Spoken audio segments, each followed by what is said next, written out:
السلام علیکم ورحمۃ اللہ وبرکاتہ۔ نحمدہ ونصلی ونسلم علی رسولہ الکریم، اما بعد۔ آج میں جس مسئلے پہ روشنی ڈالنے والا ہوں، مسئلہ سن کے آپ تھوڑا سا عجیب فیل کریں گے وہ ہے حرمت مصاہرت کے متعلق۔ عجیب حرمت مصاہرت کے اندر یعنی نکاح کی وجہ سے کچھ رشتے حرام ہو جاتے ہیں۔ مثلا بہو کے اوپر سسر حرام ہو جاتا ہے، ایسے ہی سسر کے اوپر بہو حرام ہو جاتی ہے، داماد کے اوپر ساس حرام ہو جاتی ہے۔ یہ رشتے ہمیشہ کے لیے حرام ہو جاتے ہیں۔ بس ادھر سے نکاح ہوا، اگرچہ رخصتی وغیرہ نہ ہو، خلوت نہ ہو، صرف نکاح ہوا، اس کے بعد وہ رشتے خود بخود اور ہمیشہ کے لیے حرام ہو جاتے ہیں۔ اس میں کوئی گنجائش کی صورت نہیں ہے۔ ہوتا ہے نا کہ بھئی اگر ایک بندہ کسی کو طلاق ثلاثہ دے دے، مغلظہ طلاق جس کو کہتے ہیں، تو وہاں صورت فقہا نے یا قرآن و حدیث سے ثابت ہے حلالہ کی بھی حلالہ کروا لیں تو پھر اس کے بعد جو ہے وہ نکاح کی کوئی دوبارہ نکاح کی گنجائش نکل آتی ہے۔ تو یہاں تو یہ صورت بھی نہیں ہے۔ حرمت مصاہرت کے اندر یہ حرمت ہمیشہ کے لیے ثابت ہوتی ہے، اور صرف نکاح کی وجہ سے ادھر سے نکاح ہوا اور یہ رشتے خود بخود ہی حرام ہو گئے، چاہے وہ خلوت صحیحہ ہوئی ہے یا میاں بیوی کے جو تعلقات ہوئے ہیں وہ رونما ہوئے ہیں یا نہیں ہوئے، بعد نکاح ہوا تو یہ رشتہ خود بخود حرام ہو جاتا ہے، تو ان کا نکاح پھر نہیں ہو سکتا۔ تو اس میں اس طرح کے جو مسائل ہوتے ہیں ان کو زیادہ لوگ بیان بھی نہیں کرتے، پھر کچھ عجیب سا بھی محسوس کرتے ہیں، اور کہتے بھی ہیں کہ بھی مول صاحب نے آج کس طرح کے مسائل بیان کیے۔ اصل میں ہمارے ہاں چونکہ زیادہ تر جوائنٹ فیملی کا سسٹم جو ہے وہ چلتا ہے، اس کا رواج ہے جوائنٹ فیملی سسٹم کا، تو سارے لوگ گھر رہ رہے ہوتے ہیں، وہاں ساس بھی ہے، سسر بھی ہے، اور ایسے ہی دیور بھی ہوتے ہیں، ایسی بھابیاں بھی ہوتی ہیں،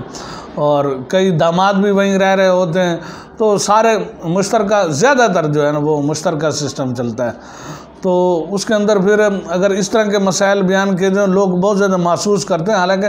شریعت نے ان سب مسائل کو بالکل واضح طور پر بیان کیا، اور صرف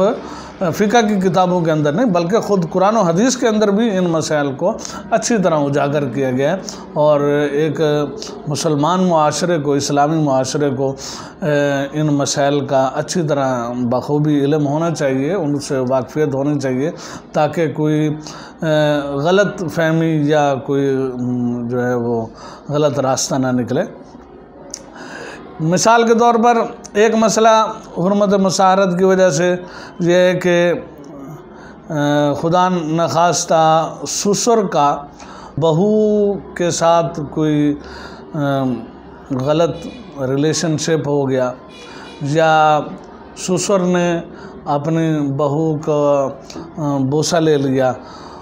تو ایسے لوگ پوچھتے ہیں اس طرح کے مسائل، تو اس سے بیٹے کے نکاح پر کوئی اثر پڑے گا یا نہیں پڑے گا؟ تو فقہا نے لکھا کہ اگر سسر نے ایسی جگہ بوسہ لیا جہاں بوسہ لینے پر شہوت کے اندر غلبہ یا شہوت ہو جاتی ہے، یا شہوت کے اندر زیادتی ہو جاتی ہے، یا پھر ایسی جگہ بوسہ لیا جہاں کوئی رکاوٹ بھی نہیں تھی، کوئی کپڑا وغیرہ بھی حائل نہیں تھا، تو اس سے بیوی جو ہے یعنی بہو وہ بیٹے کے اوپر یعنی سسر کے بوسہ لینے کی وجہ سے وہ بہو اس اپنے خامند پر ہمیشہ کے لیے حرام ہو جائے گی،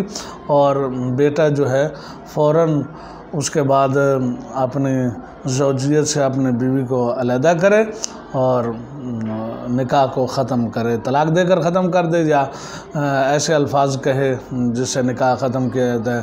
بہرحال اس طرح کے تعلق کے سسر اور بہو کے اس طرح کے ریلیشن شپ کی وجہ سے ایسے ہی شہوت کے ساتھ اگر سسر نے بہو کو چھو لیا، آپ کہیں گے کہ بھی یہ اس طرح کے مسائل بیان کرنے کی کیا ضرورت ہے؟ تو بھائی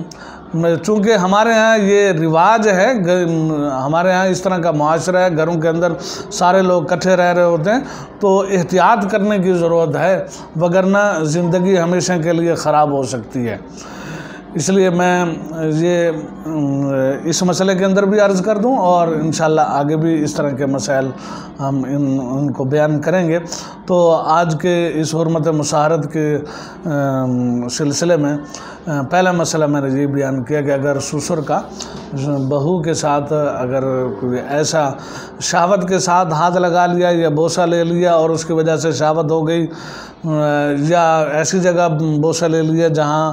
سے شہوت پیدا ہوتی ہے، تو اس سے وہ بہو اپنے خاوند پر ہمیشہ کے لیے حرام ہو جائے گی، اور کسی صورت میں بھی اس کا اپنے خاوند کے ساتھ اس گھر کے اندر رہنا بالکل جائز نہیں ہوگا۔ وآخر دعوانا الحمدللہ۔